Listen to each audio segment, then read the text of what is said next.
Day 6 in isolation in the big Sharma-Grey house.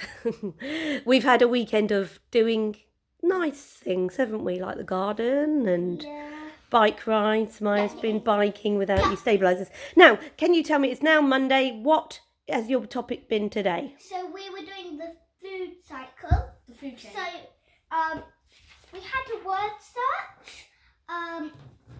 Find the word. We found all of them. In the end, it was very hard. Then we drew this, and this is my example, and my Bob's. Okay, let's. Should we have some questions first about the food chain, and then you can show. Yes, you can show what you've been doing. Okay, so who can tell me how does what would happen if we didn't have any sun? There would be no life on Earth. Why is that? Because the sun radiates life and heat. No, radiates heat and and light. And it produces something, doesn't it? It produces heat, energy and bacteria. Matter. That's right. And what does this create then? Algae. Oh, nearly. No, it creates something which creates algae, doesn't it? Algae, not algae. Algae. Plants, that's right. So a combination of algae and bacteria. Yeah, that's right. Produces what's called a sugary compound, doesn't it? And sugary compounds make food. And can I just tell you something? Yes. In food chains, not every has a compound. Okay, we'll go back to that in a minute. So a sugary compound which is called a producer.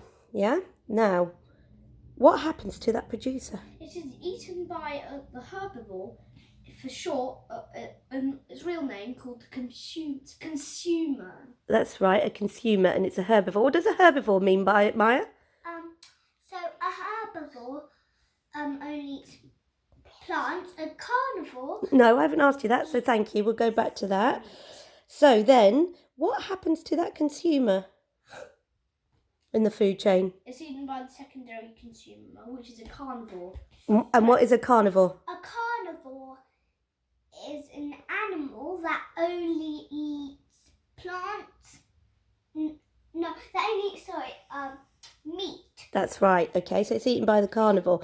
Now, what would happen to that secondary consumer? It doesn't have to happen, but what could happen? It can be eaten by the tertiary consumer. A tertiary consumer. What's a tertiary consumer? It's a carnivore that eats other carnivores. That's right. And then, what would happen then? What's the last bit? It's eaten by the predator.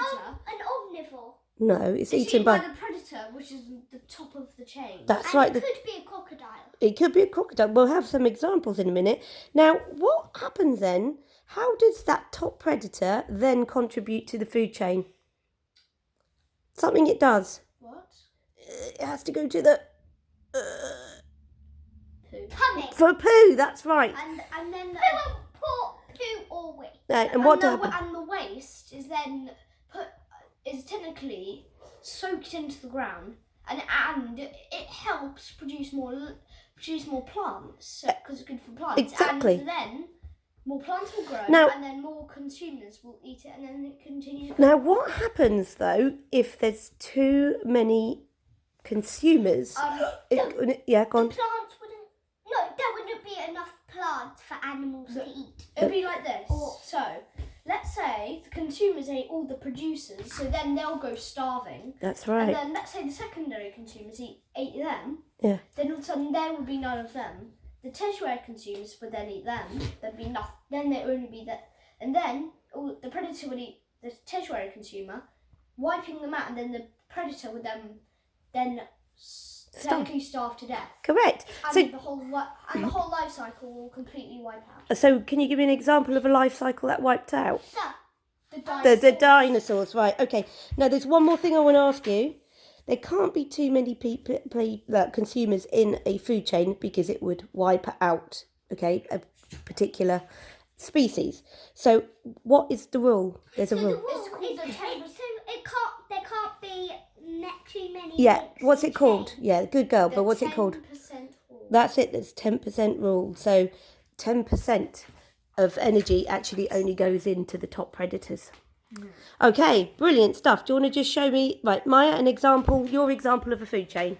Okay, my example is, so you've got a sun, which is heat radiation, Yeah. and that grows the plants, which is the producer, and the bugs eat the plants, which is the Consumer. and it's a herbivore, and it only eats plants. Good. And then the bird would eat the bugs, and the birds are secondary consumers, and it is a carnivore and only eats meat. Then it would go down to the hawk, which is the territory consumer. Tertiary, yeah. Then the crocodile would eat the hawk, which is a top producer. Then out comes a little poop. And the 10% rule is that it can't be too many links in chains. Good girl. And just to say, there can't be, not in everyone, there is the third. Yeah, you don't always have to have a tertiary. Good girl. Okay. But Barley, can you give me an example? Okay, so I've separated mine into certain bits. So the sun, which starts plants, and I've made two sections. Plants are eaten by the deer, which is eaten by cats and crocodiles. The second part is bugs, which are eaten by fish, lizards and frogs, which are eaten by birds, which are either eaten by cats, crocodiles and sharks. All the cats, crocodiles and sharks all produce poo, which is then produced into the plant. There are the producers, consumers, secondary consumers, tertiary consumers, and the predator. Brilliant.